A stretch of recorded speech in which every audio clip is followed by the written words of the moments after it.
আসসালামু আলাইকুম রহমতুল্লাহ। কেমন আছেন প্রিয় বন্ধুরা? আজকের এই রিজিক বাড়ানোর জন্য কোরআনই একটি দোয়া নিয়ে আপনাদের সামনে উপস্থিত হয়েছে।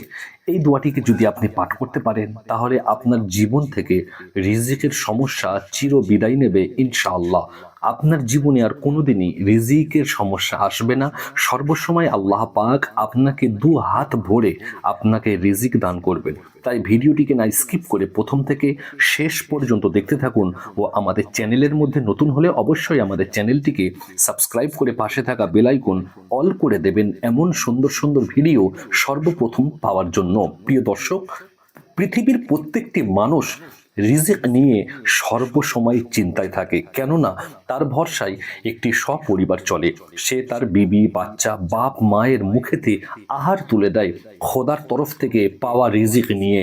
কিন্তু আপনার রিজিকের মধ্যে যদি কোনো বরকত না থাকে তাহলে দেখা যায় আপনি দিনে যে টাকা ইনকাম করেন, যে পয়সা ইনকাম করেন, সে পয়সাতে ঠিকঠাকভাবে আপনার বা আপনার ওয়াইফেরই চলে না। তাহলে আপনার পরিবর্গের মানুষরা কেমনভাবে চলতে পারবে? আপনাকে এমনই একটি কোরআনের ওজিফা বা কোরআনের আয়াত আমি বলে দেব। এই কোরআনের ওজিফা ও কোরআনের আয়াতটিকে যদি আপনি পাঠ করতে পারেন তাহলে আপনার জীবন থেকে চিরদিনের জন্য রিজিকের সমস্যা দূর হয়ে যাবে ইনশাআল্লাহ তাআলা। রিজিক নিয়ে আমি আপনাদেরকে একটি ছোট্ট গল্প শোনাই, তাহলে আপনাদের অনেক ভালো হবে রিজিক সম্পর্কে জানতে বা বুঝতে। রিজিক মানে কিন্তু শুধু এটাই নয় যে আল্লাহ তাবারাক ওয়া তাআলা আমাদেরকে যেটি দেন খাওয়ার জন্য আমরা সেটাকেই রিজিক মনে করব না।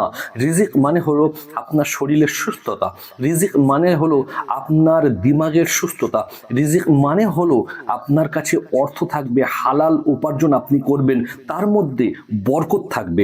এটি কি বলা হয়? প্রধানত রিজিক। বোঝা গেল রিজিক দুটো জিনিসকে বলা হয়। একটা আপনি যেটা খাবেন সেটাকে রিজিক বলা হয়, আবার রিজিক সেটাকেও বলা হয় আপনি যেটা পড়বেন, আপনার শরীরের সুস্থতা, এগুলোকেও রিজিক বলা হয়। এক কথায় আপনার শারীরিক সুস্থতা বা আপনি ভালো থাকবেন, আপনার দু হাত ভরে যেন টাকা আসে, পয়সা আসে, এই ধারণা, এই চিন্তা চেতনা যদি আপনার মধ্যে থাকে তাহলে ভিডিওটি শুধু আর শুধু আপনার জন্য। প্রিয় দর্শক, এমন একটি রিজিকের দোয়া আমি বলে দেবো কোরআন থেকে। এই দোয়াটিকে আপনারা প্রত্যেক ফজর নামাজের পর 11 বার করে এই দোয়াটিকে পাঠ করবে।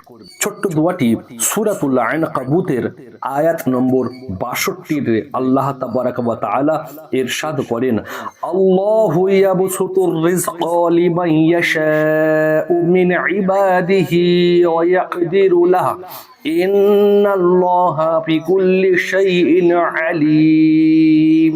আপনারা এইভাবে ফজরের নামাজের পর 11 বার করে পাঠ করতে থাকুন। ইনশাআল্লাহ আপনার রিজিকের মধ্যে যে সমস্ত সমস্যা আছে সমস্ত সমস্যাকে আমার আল্লাহ দূর করে দেবেন ইনশাআল্লাহ।